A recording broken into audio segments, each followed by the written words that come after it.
Good morning everyone. मैं Dilip Khandelwal online class में आप सभी का स्वागत करता हूं। कल अपन ने डिस्कस किया था बीएससी सेमेस्टर फर्स्ट में मैकेनिक्स ऑसिलेशन में यूनिट नंबर सेकंड का द्रव्यमान केंद्र का चैप्टर चल रहा था, जिसका लास्ट टॉपिक अपन पढ़ रहे थे, डिस्कस कर रहे थे रॉकेट। तो रॉकेट क्या होता है वो अपन ने देख लिया था। रॉकेट कैसे वर्कआउट करता है, परिवर्तनशील द्रव्यमान क्या होता है, उसका जो मास होता है वो कैसे वेरी करता है, वो सारी चीज़ें देख चुके थे। उसके बाद अपन ने देखा था कि रॉकेट पर जो फोर्स एग्जर्ट करता है कि उस पर जो F बायबल होता है वो कितना आता है, वो अपन मैथमेटिकल डेरिवेशन के रूप में निकाल चुके थे। और उसके आगे वाली क्लास में अपन ने रॉकेट की जो फाइनल वेलोसिटी है वो भी कैलकुलेट कर ली थी। आज अपना जो टॉपिक रहेगा वो है थियोरेटिकल टॉपिक है, और अपन को देखना है कि रॉकेट में जो भी अपने पास ईंधन बनता है या रॉकेट में जो भी कंसेप्ट से गैस बाहर निकलती है वो गैस किस रूप में कैसे बाहर निकलती है उसको डिस्कस करेंगे। तो आज अपने पास क्या रहेगा, जो भी अपने पास टॉपिक रहेगा वो है रॉकेट, और इसकी बात करेंगे अपन सिद्धांत की। किसकी बात करेंगे? थ्योरी की। तो अपने पास जो भी बात होगी वो किसकी होगी? अपने पास सिद्धांत की होगी या थ्योरी की होगी। कि रॉकेट का जो प्रिंसिपल होता है, कई बार एग्जाम में पूछा जाता है कि रॉकेट का जो प्रिंसिपल होता है वो क्या होता है। तो रॉकेट के प्रिंसिपल या उसका जो सिद्धांत होता है उसके बेस पे कैसे ये आपको वहाँ पे एग्जाम में क्या लिखोगे, तो वो चीज़ अपन देखते हैं। सबसे पहले तो इसका डायग्राम बनाना है। तो जब भी मैं इसका डायग्राम बनाऊंगा कि अपने पास यहाँ पे क्या करना है, रॉकेट का कुछ डायग्राम बनाना है। तो डायग्राम कैसे बनेगा, तो देखो यहाँ पे अपन डायग्राम बनाते हैं इसका। फर्स्ट तो हो जाएगा अपने पास क्या कि मुझे एक दहन कोष्ठ बनाना है मुझे क्या बनाना है? एक दहन कोष्ठ बनाना है। तो यहाँ पे मैं लिख लूँ कि अपने पास एक अच्छा सा डायग्राम बनाते हैं अपन, और आपको डायग्राम के बेस पे ही समझना है कि ये दहन कोष्ठ कैसे बनता है। क्लियर?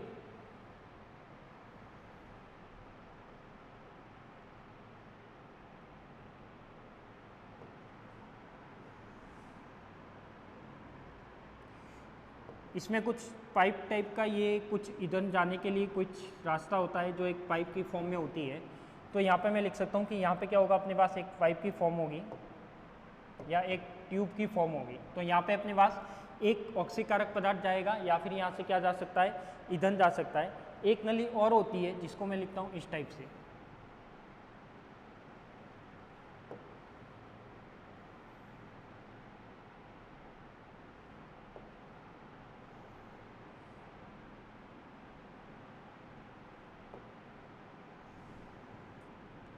ये हो जाएगा, ठीक है। तो एक जो रास्ता होता है वो किसका है अपने पास? तो एक रास्ता तो है मेरे पास कौन सा, ईंधन का। तो मैं लिख सकता हूँ कि इसमें तो क्या होता है, जो ये वाला पार्ट है उसमें तो होता है फ्यूल। क्या होता है अपने पास? फ्यूल होता है, या फिर क्या होता है अपने पास? ईंधन होता है। और जो ये वाला पार्ट है ये अपने पास, इसमें क्या होता है, ऑक्सीकारक पदार्थ होता है। क्या होता है अपने पास? ऑक्सीकारक पदार्थ होता है, जिसे अपन ऑक्सीडाइजर बोलते हैं। इसको मैं लिख सकता हूँ क्या, ऑक्सीकारक पदार्थ।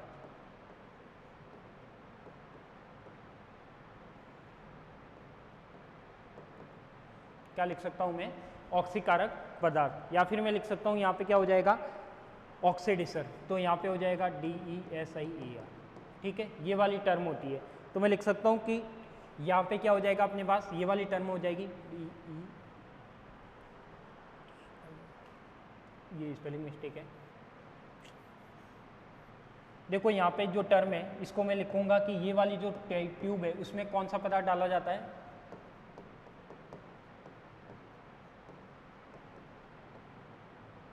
ऑक्सीकारक पदार्थ होता है। और ऑक्सीकारक पदार्थ को इंग्लिश में बोला जाता है अपने पास ऑक्सीडाइजर, ठीक है। तो यहाँ पे मैं कह सकता हूँ कि यहाँ पे अपने पास जो भी रॉकेट होता है उस रॉकेट में क्या होता है अपने पास, दो ट्यूब होती है। एक में तो फ्यूल आता है और एक में क्या आता है अपने पास, ऑक्सीकारक पदार्थ आता है। तो मैं लिख सकता हूँ कि यहाँ पे अपने पास जो इसका दूसरा डायग्राम बनेगा वो बनेगा कुछ इस टाइप का।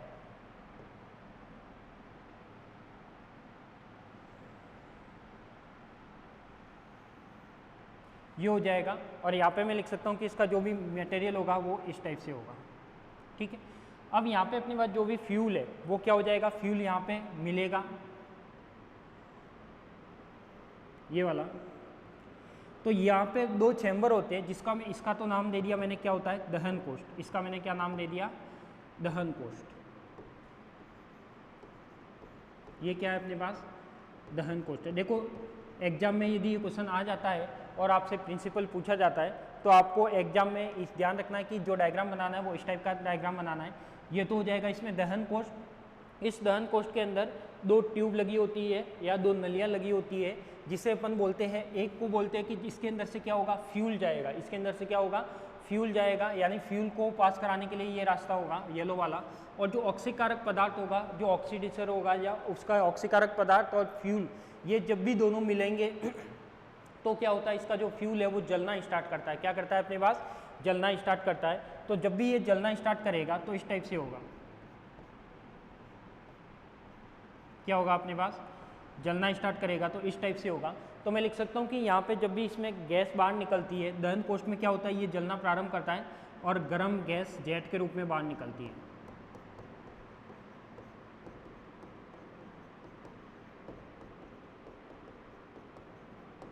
तो देखो इसमें प्रोसेस क्या होता है। तो सबसे पहले तो आपको ध्यान रखना है कि रॉकेट है, रॉकेट का जो कंसिस्ट या इसके जो शेप होता है वो इस टाइप का ले लेते हैं अपन, जिसमें अपने पास एक ट्यूब है वो क्या है, फ्यूल की है, यानी इसमें अपन क्या डालेंगे, कोई भी फ्यूल भरा जाएगा। दूसरा जो है वो है अपने पास ऑक्सीकारक पदार्थ के लिए है। तो जब भी मैं यहाँ से फ्यूल डालता हूँ और यहाँ से अपने पास क्या है, ऑक्सीकारक पदार्थ है, और दोनों ये आकर कहाँ खुलते हैं, दहन कोष्ठ में खुलते हैं। तो मैं लिख सकता हूँ कि ये वाला फ्यूल इसके अंदर आएगा और ऑक्सीकारक पदार्थ भी कहाँ आएगा, इसके अंदर आएगा। और जब भी ये दोनों यहाँ पर आके क्या होंगे, दहन कोष्ठ में मिक्स होंगे तो अपने पास जो गैस होती है वो गैस का फॉर्म बनेगी, यानी जो फ्यूल है वो जलना स्टार्ट करेगा। और जलना स्टार्ट करेगा तो आपको पता है फ्यूल और ऑक्सीकारक पदार्थ जब दोनों को रिएक्ट करवाएंगे या दोनों इंट्रैक्शन करेंगे तो वहाँ पे वो गैस के या हैवी उष्मा उत्पन्न करेगा। और ये हैवी उष्मा है वो किस फॉर्म में निकलेगी, अपने पास गर्म गैस या जेट के रूप में इस दहन कोष्ठ से क्या निकलेगी, बाहर निकलेगी। इसका मतलब ये दहन कोष्ठ है कहाँ पे, तो जो अपने पास रियल जो दहन कोष्ठ होता है वो रॉकेट का सबसे नीचे वाला पार्ट होता है। क्या होता है अपने पास, रॉकेट का सबसे नीचे वाला पार्ट होता है, उसे अपन क्या बोलते हैं, दहन कोष्ठ बोलते हैं। तो मैं लिख सकता हूँ कि यहाँ पे जो भी रॉकेट का दहन कोष्ठ होगा उसमें अपन लिख सकते हैं कि यहाँ पर जो ये येलो वाला पार्ट है, यहाँ से क्या बनाऊंगा मैं, इसमें दहन कोष्ठ है, यहाँ से अपने पास जो भी फ्यूल होगा, यहाँ से ऑक्सीकारक पदार्थ आएगा, दोनों एक साथ आएंगे। दोनों एक साथ आने के बाद ये क्या करते हैं, जलना प्रारंभ करते हैं। क्यों जलते हैं, क्योंकि यहाँ पे ऑक्सीकारक पदार्थ से फ्यूल के साथ क्या हो रही है, इंट्रैक्शन हो रहा है। और जब भी ये इंटरेक्ट करेंगे तो यहाँ से अपने पास क्या होगी, गैस बाहर निकलेगी। और गैस बाहर निकलेगी तो अपने पास गैस इससे जैसे ही जेट के रूप में, जेट का मतलब आपको पता होगा, गैस, गर्म गैस जेट के रूप में। इसका मतलब क्या है कि जो भी अपने पास गैस बाहर निकलती है वो काफ़ी तीव्र वेग से बाहर निकलती है। और जैसे ही गैस बाहर निकलेगी तो रॉकेट पर क्या लगेगा, प्रतिक्रियात्मक बल लगेगा। तो जितनी स्पीड से, जितने फोर्स से वो गैस या फ्यूल बाहर निकलेगा, उतनी ही स्पीड से रॉकेट क्या जाएगा, ऊपर की ओर गति करेगा। यानी मैं क्या कह सकता हूँ कि रॉकेट पर कौन सा बल कार्य करेगा, प्रतिक्रियात्मक बल कार्य करेगा। किसका, गैस का, यानी गैस के कारण प्रतिक्रियात्मक बल लगेगा रॉकेट के ऊपर। तो रॉकेट कहाँ मूव करेगा, ऊपर की ओर मूव करेगा। अब यदि मैं इसका डायग्राम बनाऊं रॉकेट का, तो रॉकेट का डायग्राम कुछ इस टाइप से बनेगा। देखो रॉकेट का भी अपन डायग्राम यहाँ बना सकते हैं। तो रॉकेट का जो डायग्राम बनाना है, दोनों को एक साथ ही बनाने, एक तो बनेगा दहन कोष्ठ का और दूसरा बनेगा अपने पास रॉकेट का। तो दूसरा डायग्राम किसका हो जाएगा अपने पास, तो ये हो जाएगा अपने पास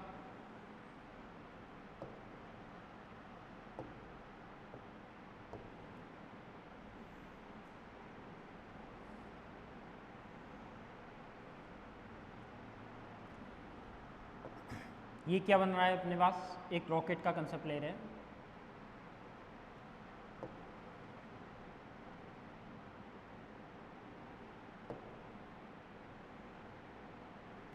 ये हो जाएगा अपने पास क्या, एक रॉकेट का शेप हो जाएगा। अब इसमें मैं लिख सकता हूँ कि यहाँ पे कुछ जो मैंने बताया था कि ये क्या होते हैं, मल्टी स्टेज होते हैं। क्या होते हैं अपने पास, मल्टी स्टेज होते हैं। तो मल्टी स्टेज का मतलब क्या हो अपने पास, ये हो जाएगा। मैंने कल भी बताया था कि मल्टी स्टेज रॉकेट को कैसे यूज करते हैं। तो ये हो जाएगा अपने पास क्या, रॉकेट का शेप हो जाएगा।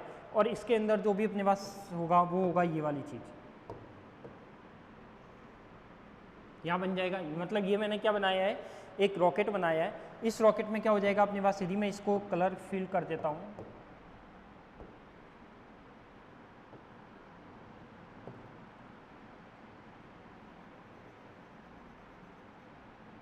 ये जो पार्ट है, जो वाइट वाला पार्ट है, वो एक तरीके से मैं इसको बोल सकता हूँ ये मल्टी स्टोरेज का पार्ट हो सकता है। किसका पार्ट हो सकता है, मल्टी स्टोरेज का।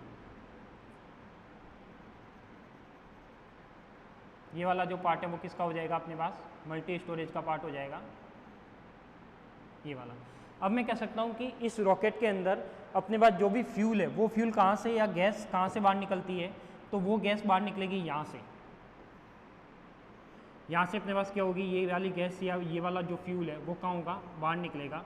और यहाँ पे बाहर निकलेगा तो आपने कभी भी रॉकेट को देखा होगा आकाश में या अंतरिक्ष में, तो रॉकेट का जो फ्यूल होता है वो इस टाइप से आपको दिखाई देता होगा। क्या दिखाई देगा होगा, इस टाइप से दिखाई देता होगा। और मैं लिख सकता हूँ कि यहाँ पे अपने पास क्या हो जाएगा,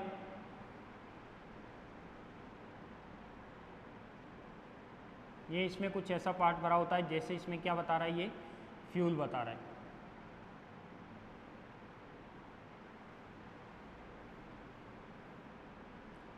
तो ये क्या हो जाएगा अपने पास, कोई इस टाइप का फ्यूल हो जाएगा। तो यहाँ पे ये हो जाएगा अपने पास कोई फ्यूल। तो अपने पास ये जो शेप है वो किसका है, अपने पास रॉकेट का है। इसकी यदि मैं वेलोसिटी की बात करूँ तो इसकी वेलोसिटी क्या होती है, v होती है। और वो v कहाँ होता है, ऊपर की ओर होता है। जो मैंने फ्यूल बाहर निकाला है उसकी वेलोसिटी अपन ने क्या ली थी, कल u ली थी। तो इसका ये डायग्राम बनेगा। तो इस कंसेप्ट में क्या आएगा अपने पास, तो इस कंसेप्ट में आपको क्या क्या लिखना है। तो देखो सबसे पहले तो अपन को लिखना है क्या,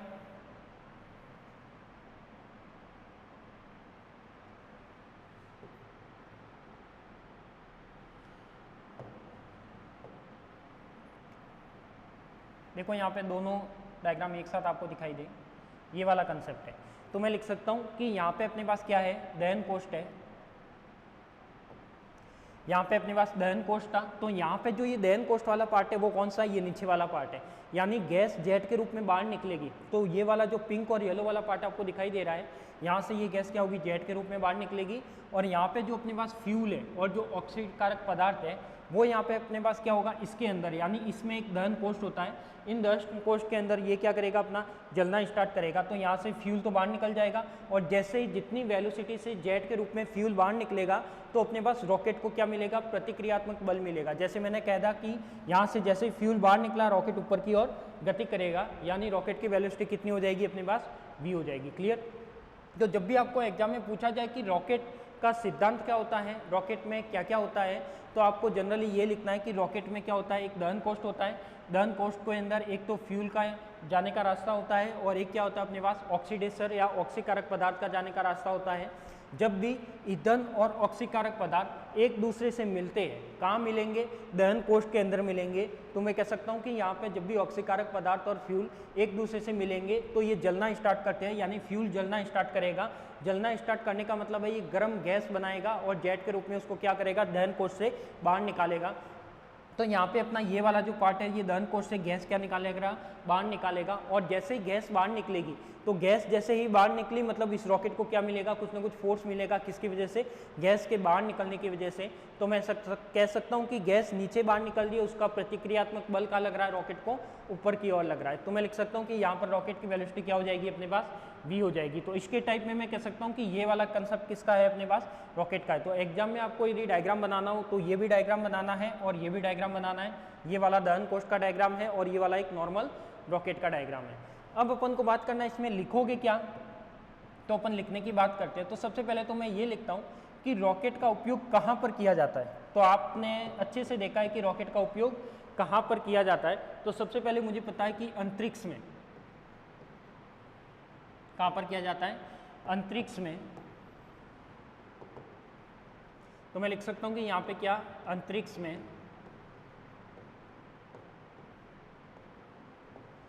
रॉकेट का उपयोग किया जाता है, या अंतरिक्ष में उड़ान के लिए या अंतरिक्ष में जाने के लिए, अंतरिक्ष में उड़ान के लिए रॉकेट का उपयोग किया जाता है।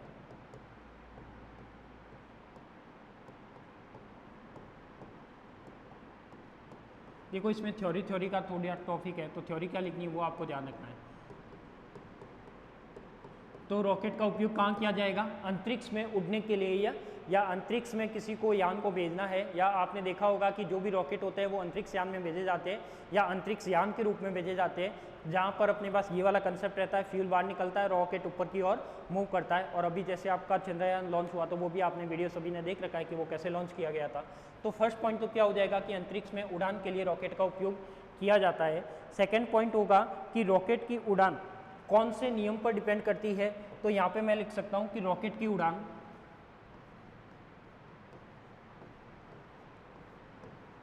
रॉकेट की उड़ान न्यूटन के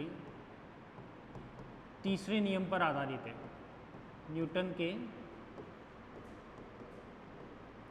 तीसरे नियम पर आधारित है। ठीक है, तो एक लाइन क्या हो जाएगी अपने पास कि ये न्यूटन के तीसरे नियम पर आधारित है, तथा इस पर और कौन सा नियम लगता है, तथा मुझे पता है कि और लगता है इसमें संवेग संरक्षण।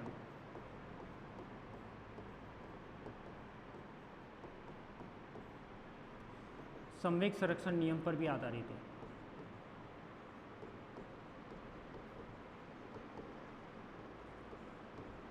क्या हो जाएगा, संवेग संरक्षण नियम पर भी क्या है अपने पास आधारित है। और इसमें होता क्या है, तो अब देखते हैं कि रॉकेट में क्या क्या होता है, वो चीज़ लिखनी है। तो मुझे पता है कि रॉकेट में होता क्या है, एक दहन कोष्ठ होता है। क्या होता है अपने पास, रॉकेट में एक दहन कोष्ठ होता है। तो मैं लिख सकता हूँ कि रॉकेट में क्या होता है, एक दहन कोष्ठ होता है।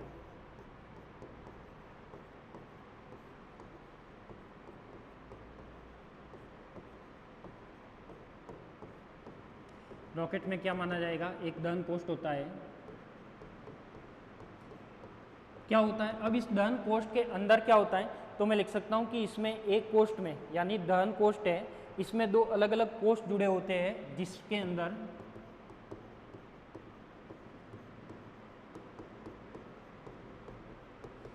जिसमें दो अलग अलग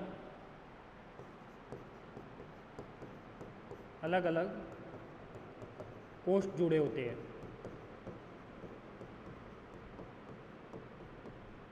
यदि अलग अलग कोष्ठ है, यानी अपने पास क्या है, एक तो ईंधन का है और एक ऑक्सीकारक पदार्थ का है। तो एक कोष्ठ में तो क्या होता है अपने पास कि एक कोष्ठ में तो ईंधन भरा होता है, जिसमें यहाँ पे मैं कह सकता हूँ कि दो अलग अलग कोष्ठ होते हैं, जिसमें एक कोष्ठ में क्या भर रखा है अपन ने, कोई ईंधन भर रखा है, जिसके एक कोष्ठ में द्रव या ठोस के रूप में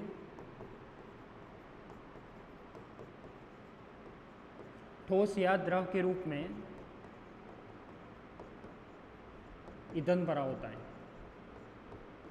ठोस या द्रव के रूप में क्या भरा होता है अपने पास, ईंधन भरा होता है। ठीक है, और मैं कह सकता हूं कि जो दूसरा कोष्ठ है, तथा दूसरे कोष्ठ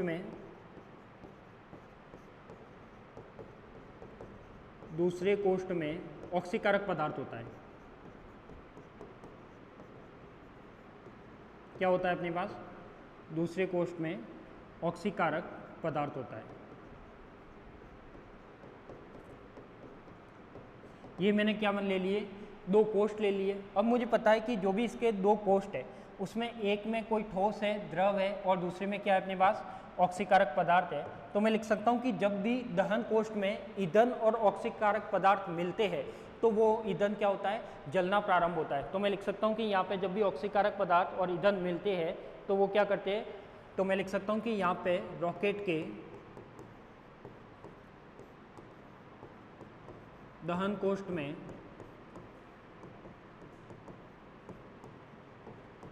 ईंधन तथा ऑक्सीकारक पदार्थ ईंधन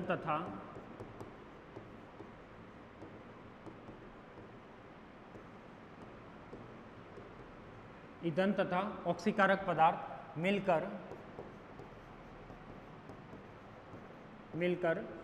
जलना प्रारंभ करते हैं।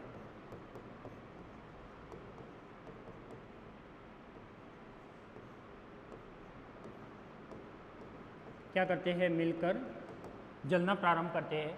तो मैं कह सकता हूं कि जब भी ईंधन और ऑक्सीकारक पदार्थ रॉकेट के दहन कोष्ठ में मिलेंगे, तो वो जलना प्रारंभ करेंगे, और जलने के उपरांत दहन कोष्ठ से क्या होगी, जेट के रूप में गैस बाहर निकलेगी। तो मैं लिख सकता हूं कि जब भी ये जलना स्टार्ट करते हैं, तो इसके कारण इसकी ऊष्मा क्या होती है, जिसके कारण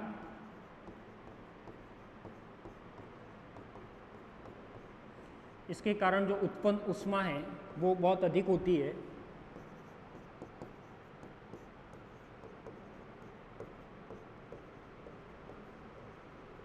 उत्पन्न ऊष्मा कितनी होती है,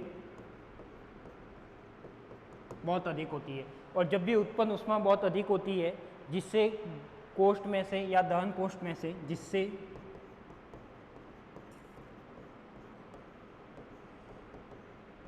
कोष्ठ में से गर्म गैस के रूप में, गर्म गैस जेट के रूप में क्या होती है, गर्म गैस जेट के रूप में बाहर निकलती है। गर्म गैस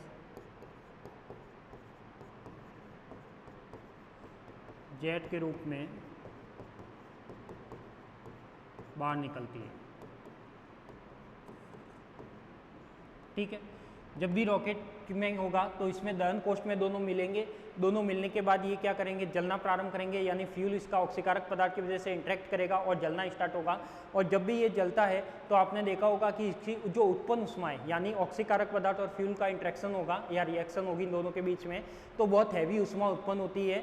और वो हैवी उष्मा ही कहाँ से बाहर निकलती है, दहन कोष्ठ में गर्म गैस या जेट के रूप में बाहर निकलती है। और मुझे बताया कि जब भी ये जेट के रूप में बाहर निकलेगी, क्या होगा यहाँ पे कि जब भी गर्म गैस जेट के रूप में तीव्र वेग से बाहर निकलती है तो गैस के रॉकेट पर प्रतिक्रियात्मक बल लगता है। तो इसके आगे मैं लिख सकता हूँ कि जब गर्म गैस, क्या लिख सकता हूँ मैं कि गैस जेट के रूप में बाहर निकलती है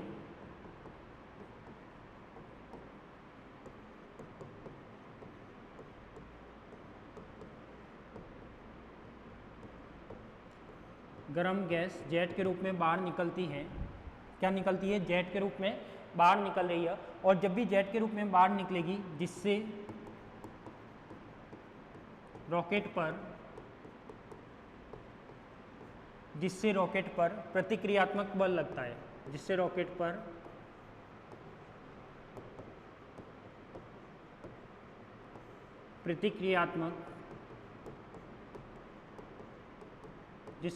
पर क्या लगता है, प्रतिक्रियात्मक बल लगता है। और यह प्रतिक्रियात्मक बल लगता है तो मैं लिख सकता हूं कि जिससे रॉकेट पर जब भी प्रतिक्रियात्मक बल लगता है तो रॉकेट ऊपर की ओर गति करता है। तो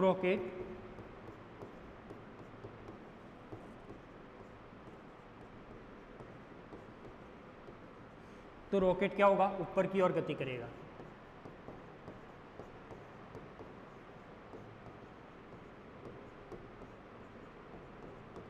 तो रॉकेट क्या करेगा, ऊपर की ओर गति करेगा, या रॉकेट को त्वरित गति से क्या करेगा, ऊपर की ओर बढ़ता है, या रॉकेट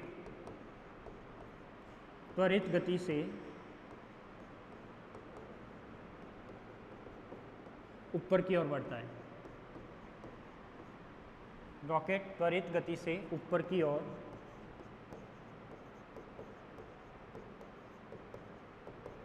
बढ़ता है। क्लियर। तो यहाँ पे ये रॉकेट का क्या हो जाएगा, अपने पास एक तरीके से प्रिंसिपल हो जाएगा। और बाह्य बल की अनुपस्थिति में इसका कुल संवेग है वो क्या रहता है, नियत रहता है। तो इसमें मैं ये भी लिख सकता हूँ कि जब भी इस पर कोई भी बाह्य बल नहीं लग रहा हो, क्या हो इसमें, इस पर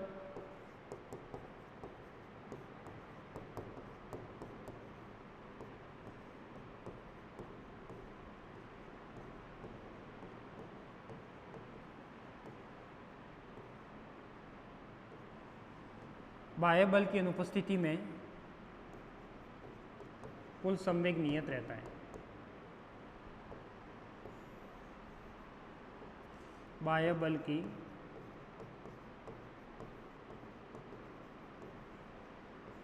अनुपस्थिति में कुल संवेग क्या रहता है, नियत रहता है। क्लियर। तो मैं लिख सकता हूं कि जब भी इस पर बाह्य बल नहीं लगता तो कुल संवेग नियत रहता है। इसलिए गैस जितने संवेग से नीचे की ओर निकलती है, तो यहाँ पे यदि संवेग नियत होने का मतलब क्या है कि गैस क्या होगा इसमें, कि गैस जितने संवेग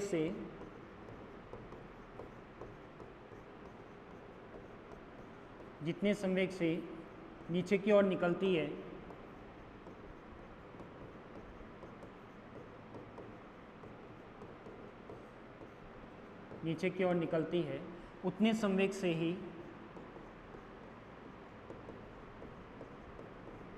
उतने संवेग से ही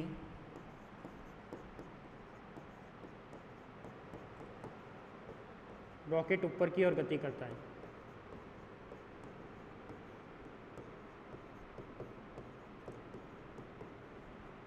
रॉकेट ऊपर की ओर गति करता है।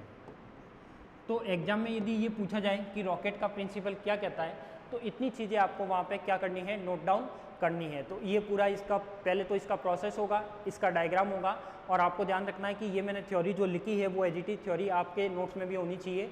क्यों? क्योंकि इसमें जो रॉकेट है वो वर्कआउट कैसे करेगा, क्योंकि एग्जाम में ये कई बार क्वेश्चन आया है कि रॉकेट का सिद्धांत समझाइए।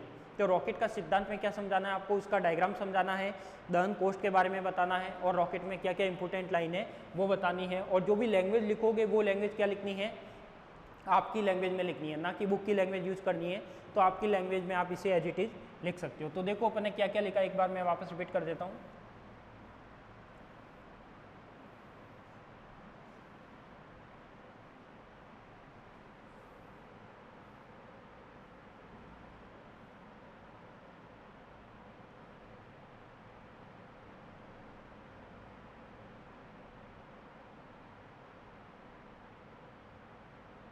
देखो यहाँ पे अपने पास क्या था कि गैस जितने संवेग से नीचे की ओर निकलती है उतने संवेग से ही रॉकेट ऊपर की ओर क्या करता है, गति करता है। तो इसके बेस पे ये क्या होगा कि अपने पास जो इसकी टोटल थ्योरी है वो ये हो जाएगी।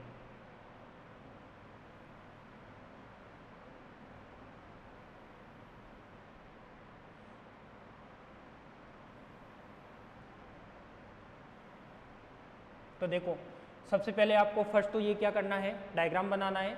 इस डायग्राम के बेस पे अपने पास रॉकेट का कंसेप्ट आ जाएगा, रॉकेट कैसे मूव करेगा वो आ जाएगा, इसके दहन कोष्ठ में कैसे गैस बाहर निकलेगी और कैसे रॉकेट ऊपर की ओर मूव करेगा। इसके बेस पे इसका दहन कोष्ठ बनाना है। इसमें दो कोष्ठ बनाने, एक तो फ्यूल का बनाना है, एक ऑक्सीकारक पदार्थ का बनाना है। अब इसके बाद इसका जो प्रोसेस है वो लिखना है। तो इसका प्रोसेस अपन ने लिखा है, तो एक एक लाइन अपन ने लिखी है कि सबसे पहले रॉकेट का उपयोग कहाँ पर किया जाता है। तो रॉकेट का उपयोग सबसे पहले कहाँ पर किया जाता है, मुझे पता है कि अंतरिक्ष में उड़ने के लिए या अंतरिक्ष में उड़ान के लिए रॉकेट का उपयोग क्या किया जाता है। तो जनरली अपन रॉकेट का उपयोग अंतरिक्ष में किसी को भेजना हो, कुछ भेजना हो, यान भेजना हो, कुछ रिसर्च करनी हो, कुछ चीज़ का पता लगाना हो, तो वहाँ पर सबसे पहले जो उपयोग किया जाता है वो रॉकेट का उपयोग किया जाता है। क्योंकि अंतरिक्ष पर अपन जाके देख नहीं सकते, तो वहाँ पर यूज क्या होगा, रॉकेट होगा। तो अंतरिक्ष में जो यूज किया जाएगा वो क्या होगा, रॉकेट होगा। तो रॉकेट का जनरली कंसेप्ट वही यूज होता है। फिर अपन देखते हैं कि रॉकेट कौन से नियम पर आधारित होता है। तो मुझे पता है कि जो न्यूटन्स का थर्ड लॉ होता है, जो क्रिया प्रतिक्रिया का क्या कहलाता है, नियम कहलाता है। तो जो रॉकेट होता है वो क्रिया प्रतिक्रिया नियम पर क्या करता है, वेरी करता है। और जब भी ये क्रिया प्रतिक्रिया नियम पर वेरी करेगा तो मैं कह सकता हूँ कि इसमें न्यूटन्स के तीसरे नियम को ये क्या माना जाएगा, उस पर आधारित होगा। और मुझे पता है कि जब भी कोई रॉकेट, जितने वेग से गैस बाहर निकलती है उतने ही वेग से रॉकेट ऊपर की ओर गति करता है। तो इसमें क्या आएगा, संवेग संरक्षण नियम भी आएगा, यानी कंजर्वेशन ऑफ मोमेंटम भी आएगा। तो जो इंग्लिश मीडियम वाले हैं वो भी ध्यान रखना कि रॉकेट को अपवर्ड डायरेक्शन में भेजने के लिए न्यूटन्स का थर्ड लॉ होता है वो वर्कआउट करता है, और अपने पास कंजर्वेशन ऑफ मोमेंटम होता है वो वर्कआउट करता है। तो ये दोनों लॉ वहाँ पर वेरी करते हैं। फिर मैंने लिखा है कि रॉकेट में एक दहन कोष्ठ होता है, यानी जो बड़ा वाला होता है वो एक दहन कोष्ठ है।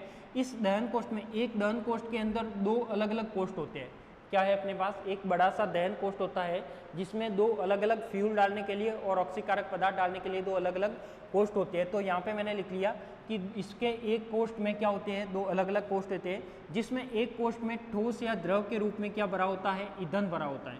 ठोस या द्रव के रूप में क्या भरा होता है, फ्यूल भरा होता है। तो मैं लिख सकता हूँ कि जो फ्यूल है सॉलिड बेस भी हो सकता है, लिक्विड बेस भी हो सकता है। तो वो फ्यूल क्या होगा, यहाँ फर्स्ट वाले कोष्ठ में भरा होगा।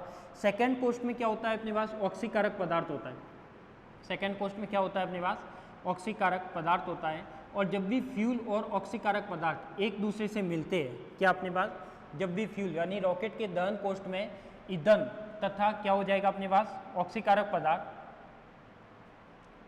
क्या हो जाएगा अपने पास, ईंधन तथा ऑक्सीकारक पदार्थ जब भी मिलेंगे। तो देखो यहाँ पे ईंधन तथा ऑक्सीकारक पदार्थ जब भी ये एक दूसरे से क्या करेंगे, इंटरेक्ट करेंगे। तो ईंधन और ऑक्सीकारक पदार्थ जब भी एक दूसरे से इंटरेक्ट करते हैं तो वो जलना प्रारंभ करते हैं। और जलते किसकी वजह से है, ऑक्सीकारक पदार्थ की वजह से।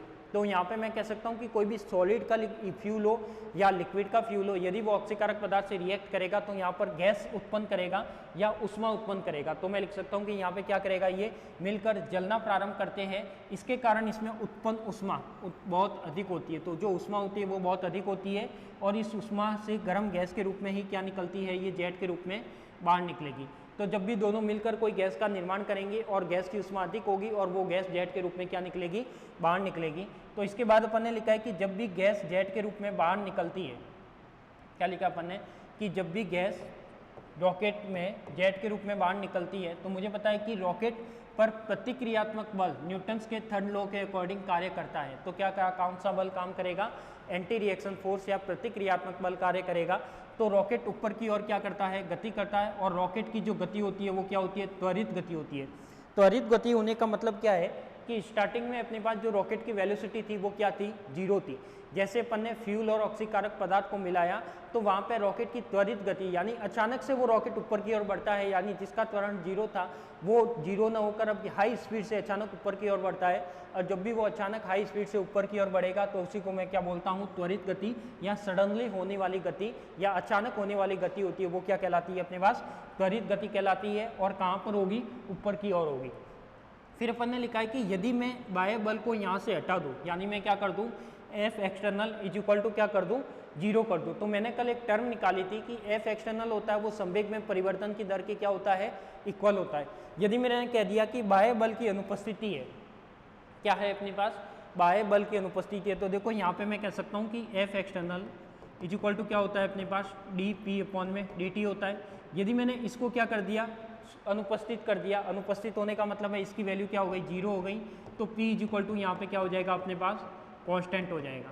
क्या हो जाएगा अपने पास, P is equal to constant हो जाएगा, यानी इसका संवेग क्या हो जाएगा, नियत हो जाएगा। तो मैं लिख सकता हूँ कि बाह्य बल की अनुपस्थिति में जो इसका संवेग होता है वो क्या रहता है, नियत रहता है। फिर अपन लिखते हैं कि गैस जितने संवेग से नीचे की ओर निकलती है उतने ही संवेग से रॉकेट ऊपर की ओर क्या करता है, गति करता है। तो मैं कह सकता हूँ कि जितने संवेग से गैस नीचे निकलेगी उतने ही संवेग से रॉकेट ऊपर की ओर क्या करेगा, मूव करेगा।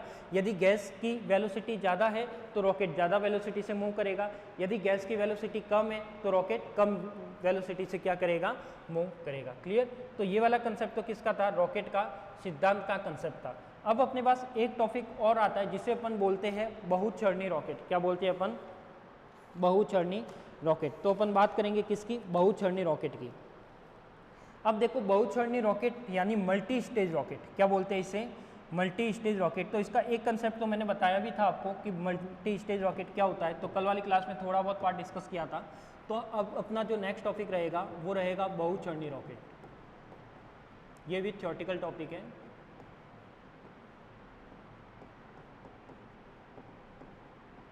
या फिर मैं लिख सकता हूँ multi stage rocket.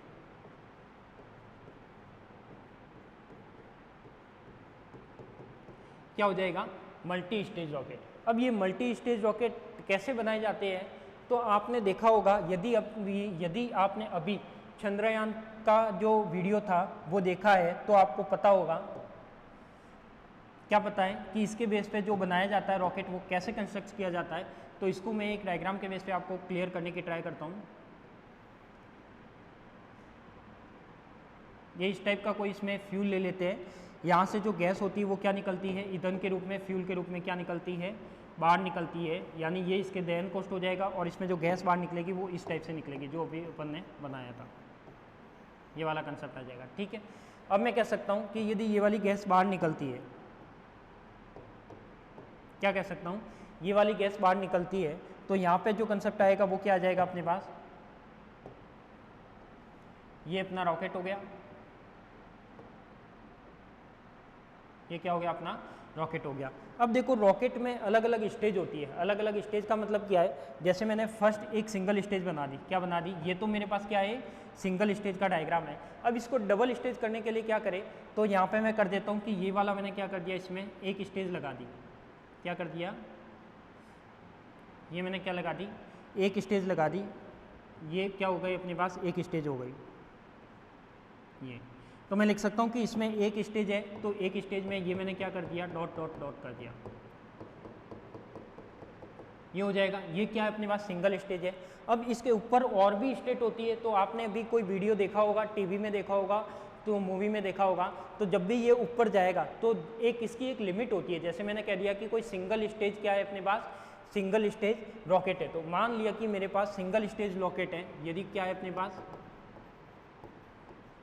Single stage rocket है, और यहाँ पे मैंने मान लिया कि सिंगल स्टेज रॉकेट की जो लेंथ है यानी कितनी डिस्टेंस वो कवर कर सकता है, तो वो मैंने मान लिया कि 5 लाख किलोमीटर, 5 लाख किलोमीटर वो क्या कर सकता है, कवर कर सकता है। अब मुझे कोई भी टारगेट है, मेरा टारगेट है कि मुझे रॉकेट को कहाँ पर भेजना है, 20 लाख किलोमीटर पर भेजना है। कहाँ पर भेजना है, 20 लाख किलोमीटर पर भेजना है। तो क्या सिंगल स्टेज वहाँ पे काम आएगा, नहीं आ सकता। क्यों, क्योंकि सिंगल स्टेज की तो एक लिमिट थी, कितनी थी, 5 लाख किलोमीटर। तो मैं कह सकता हूँ कि सिंगल स्टेज रॉकेट तो काम नहीं आ सकता, तो फिर मुझे क्या लेना होगा, यहाँ पे मल्टी स्टेज का काम में लेना होगा। और यदि मैं कहता हूँ कि ये वाला जो रॉकेट है मल्टी स्टेज काम में लेने का मतलब है कि ये रॉकेट मुझे कहाँ भेजना है, 20 लाख किलोमीटर पर भेजना है, 20 लाख किलोमीटर पर भेजना है। तो ऐसे ऐसे मुझे कितनी स्टेज काम में लेनी होगी, 4 स्टेज काम में लेनी होगी। इसलिए अपन बोलते हैं कि मल्टी स्टेज रॉकेट का उपयोग किया जाता है, क्योंकि एक जो सिंगल स्टेज रॉकेट होता है उसकी एक फिक्स डिस्टेंस होती है, उतनी डिस्टेंस वो कवर करता है। तो यहाँ पे मल्टी स्टोरेज बनाने के लिए मैं क्या करूँगा, मल्टी स्टोरेज बनाने के लिए मैं यहाँ पे क्या लगा देता हूँ, और भी स्टेज लगा देता हूँ। क्या लगा लेता हूँ, और भी स्टेज लगा लेता हूँ। तो इस टाइप से ये मल्टी स्टेज रॉकेट का निर्माण किया जाता है, ये इस टाइप से। और जैसे जैसे ये रॉकेट ऊपर जाएगा तो आपने देखा होगा जो ये अलग अलग स्टेज है, ये अलग अलग स्टेज क्या हो जाती है, यहाँ से स्प्लिट होती जाती है। क्या होती जाती है अपने पास, स्प्लिट होती जाती है।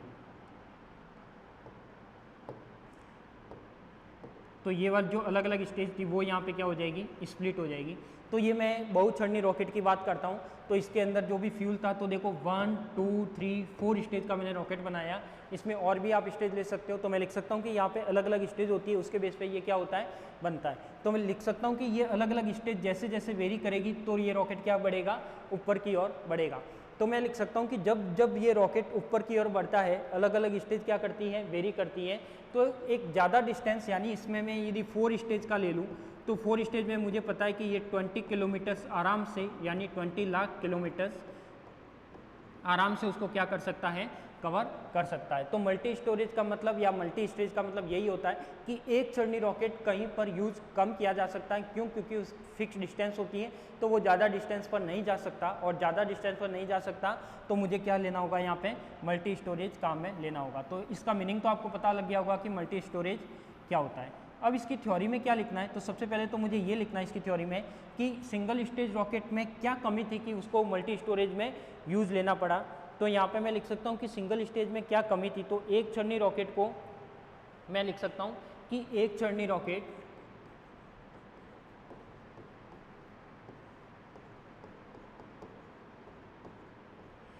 क्या लिख सकता हूँ, एक चरणीय रॉकेट द्वारा रॉकेट के संपूर्ण ईंधन में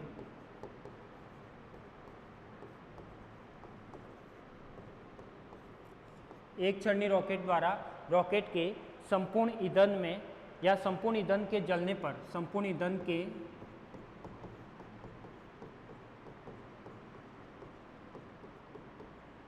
जलने पर एक निश्चित सीमा तक ही जा सकता है।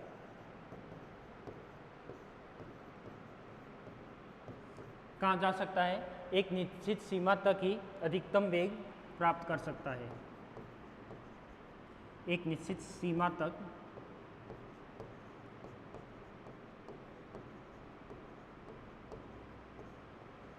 अधिकतम वेग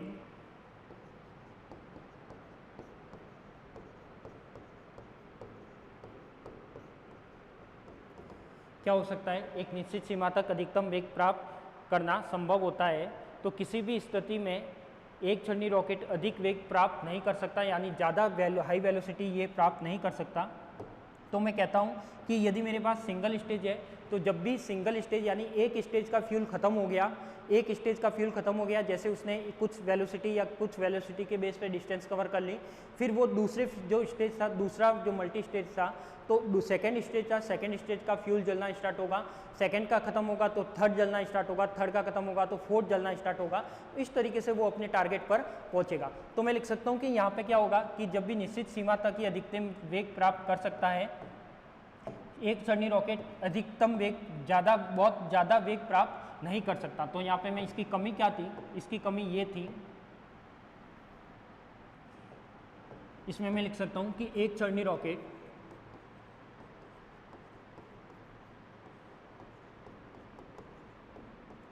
बहुत ज़्यादा वेग प्राप्त नहीं कर सकता।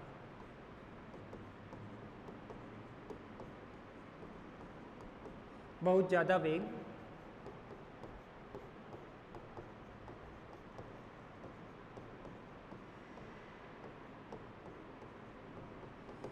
ज़्यादा वेग प्राप्त नहीं कर सकता। तो मैं लिख सकता हूं कि बहुत ज़्यादा वेग प्राप्त नहीं कर सकता यदि हम क्या माने, वायु और गुरुत्वीय प्रतिरोध के कारण बाह्य बल को अनुपस्थित माने। क्या माने हम, वायु और गुरुत्वीय बल। तो मैं लिख सकता हूं एक तो क्या होता है अपने पास वायु घर्षण बल तथा गुरुत्वीय